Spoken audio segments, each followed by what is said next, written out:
Ing pertapan Jatisrana Sumantri sowan marang bapake, Begawan Swantageni. Pak, kula nggadhahi badhe suwita ngabdi dumateng Prabu Arjuna Sasrabau ing Maespati. Nyuwun ijen lan donga pangestu Bapak. Ya le, Bapak nitip Sendata Cakra iki balekna marang Prabu Arjuna Sasrabau amarga kuwi sejatine kagungan panjenengane. Nggih, Pak, kula nyuwun pamit.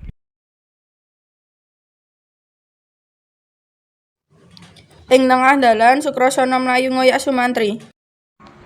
Kakang Sumantri, aku melu ya, aja ditinggal, aku pengen dadi kowe.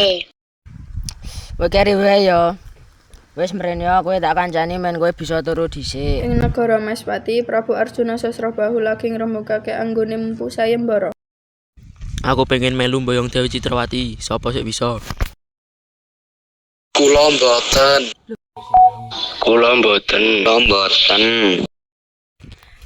Ngapunten Prabu. Sapa kowe? Kula Bambang Sumantri saking Jatisrana badhe suwita kalih panjenengan. Ya wis kowe bisa suwita ing negara Maespati, nanging ana syarate. Opanipun syarate Prabu? Apa kowe bisa nggawa Dewi Citrawati ning ngarepku, Sumantri? Ing negara Magadha wis akeh raja lan satriya kang padha Mpu Sayembara. Kowe kabeh arep ngopo? Aku arep melu sayembara mboyong Dewi Citrawati. Ora iso, sing iso mboyong Dewi Citrawati kura aku. Iso. Kowe wani karo aku. Aja maju siji-siji, maju bareng wong sewu. Serah. Kowe cek wani karo aku. Ampun. Kowe sih pengen urip ora? Isih.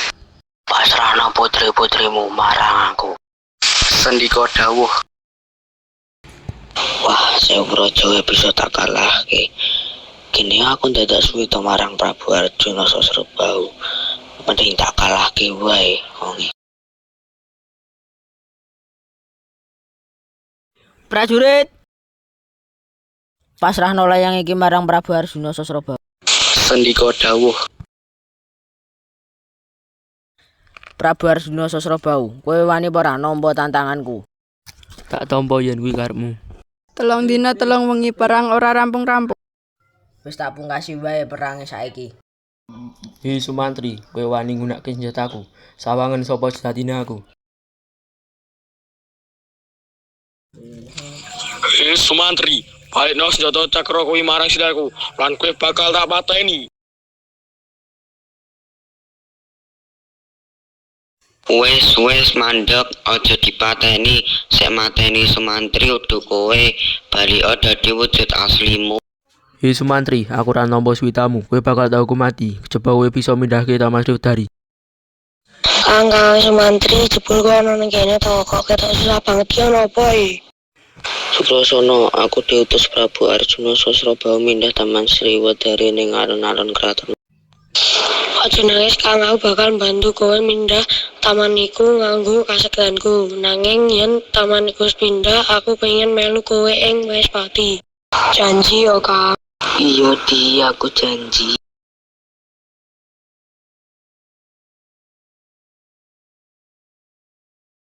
Matur suwun adikku. Yo, ayo saiki melu aku, tapi kowe mengko ndelik sithik. Wah, tamane apik tenan. Tolong prajurit. Enten apa Putri? Ana buta sing ngilani. Halo Kang. Ngopo kowe ning kene? Ora bali. Emoh Kang. Bali? Emoh Kang. Bali ora? Emoh Kang. Nek ora bali tak panah kowe. Emoh Kang, emoh. Sumantri atine bingung amarga adine ora gelem bali banjur tangane ndredeg. Kakang. Adikku, aku langsung sengaja mateni kowe. Kakang Sumantri, kenapa kowe tega mateni aku, Kang? Nanging aku ora apa-apa mati ana ing tanganmu. Wong sing tak tresnani. Yen umpama aku mlebu surga, aku emoh nek ora bareng kowe, Kang. Elingono.